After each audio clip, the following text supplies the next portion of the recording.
किसी राज्य में एक प्रतापी राज्य हुआ करता था। वो राजा रोज सुबह उठकर पूजा पाठ करता और गरीबों को दान देता। अपने इस उदार व्यवहार और दया की भावना की वजह से राजा पूरी जनता में बहुत लोकप्रिय हो गया था।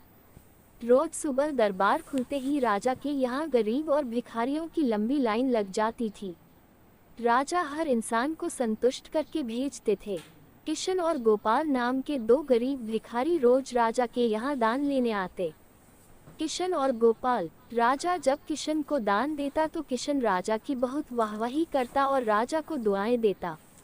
वही जब राजा गोपाल को दान देता तो वह हर बार एक ही बात बोलता, हे ईश्वर तू बड़ा दयालु है, तूने मुझे इतना सब कुछ दिया। राजा को उसकी बात थोड़ी बुरी लगती। राजा सोचता कि दान मैं देता हूँ और ये गुणगान उस ईश्वर का करता है। एक दिन राजकुमारी का जन्मदिन था। उस दिन राजा ने दिल खोलकर दान दिया। जब किशन और गोपाल का नंबर आया तो राजा ने पहले किशन को दान दिया और किशन राजा के गुणगान करने लगा, लेकिन राजा ने जैसे ही गोपाल को दान दिया वो हाथ ऊपर उठा के बोला, हे ईश्वर तू ही अन्नदाता है, आज तूने मुझे इतना दिया, इसके लिए प्रभु तुझे धन्यवाद देता हूँ। राजा को ये सुनकर बड़ा गुस्सा आया। उसने कहा कि गोपाल, मैं रोज तुम्हें दान देता हूँ, फिर तुम मेरे बजाय ईश्वर का गुणगान क्यों करते हो? गोपाल बोला, राजन देने वाला तो ऊपर बैठा है, वही सबका अन्नदाता है, आपका भी और मेरा भी। ये कहकर गोपाल वहां से चला गया।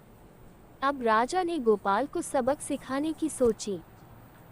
अगले दिन जब किशन और गोपाल का नंबर आया तो राजा ने किशन को दान दिया और कहा, किशन मुझे गोपाल से कुछ बात करनी है, इसलिए तुम जाओ और गोपाल को यहीं छोड़ जाओ। और हाँ, आज तुम अपने पुराने रास्ते से मत जाना, आज तुमको राजमहल के किनारे से जाना है जहाँ से सिर्फ मैं गुजरता हूँ। किशन खुशी खुशी दान लेकर चला गया। राजमहल के किनारे का रास्ता बड़ा ही शानदार और खुशबू भरा था। संयोग से राजा ने उस रास्ते में एक चांदी के सिक्कों से भरा घड़ा रखवा दिया था। लेकिन किशन आज अपनी मस्ती में मस्त था। वो सोच रहा था कि राजा की मुझ पर बड़ी कृपा हुई है जो मुझको अपने राजमहल के रास्ते से गुजारा। यहाँ से तो मैं अगर आंख बंद करके भी चलूँ तो भी कोई परेशानी नहीं होगी। यही सोचकर किशन आंखें बंद करके रास्ते से गुजर गया, लेकिन उसकी नज़र चांदी के सिक्कों से भरे घड़े पर नहीं पड़ी। थोड़ी देर बाद राजा ने गोपाल से कहा कि अब तुम जाओ, क्योंकि किशन अब जा चुका होगा, लेकिन तुमको भी उसी रास्ते से जाना है जिससे किशन गया है। गोपाल धीमे कदमों से ईश्वर का धन्यवाद करते हुए आगे बढ़ चला। अभी थोड़ी दूर ही गया होगा कि उसकी नज़र चांदी के सिक्कों से भरे घड़े पर पड़ी। गोपाल घड़ा पाकर बड़ा खुश हुआ। उसने कहा, ईश्वर तेरी मुझ पर बड़ी अनुकंपा है, तूने मुझे इतना धन दिया। और वो घड़ा लेकर घर चला गया। अगले दिन फिर से जब गोपाल और किशन का नंबर आया तो राजा को लगा कि किशन घड़ा ले जा चुका होगा, इसलिए उसने किशन से पूछा, क्यों किशन, कल का रास्ता कैसा रहा, राह में कुछ मिला या नहीं? किशन ने कहा, महाराज रास्ता इतना सुंदर था कि मैं तो आंखें बंद करके घर चला गया, लेकिन कुछ मिला तो नहीं। फिर राजा ने गोपाल से पूछा तो उसने बताया कि राजा कल मुझे चांदी के सिक्कों से भरा एक घड़ा मिला, ईश्वर ने मुझ पे बड़ी कृपा की। राजा किशन से बड़ा गुस्सा हुआ। उसने कहा कि आज मैं तुझे धन नहीं दूंगा बल्कि एक तरबूज दूंगा। किशन बेचारा परेशान तो था, लेकिन कहता भी तो क्या, चुपचाप तरबूज लेकर चल पड़ा। उधर राजा ने गोपाल को रोजाना की तरह कुछ धन दान में दिया।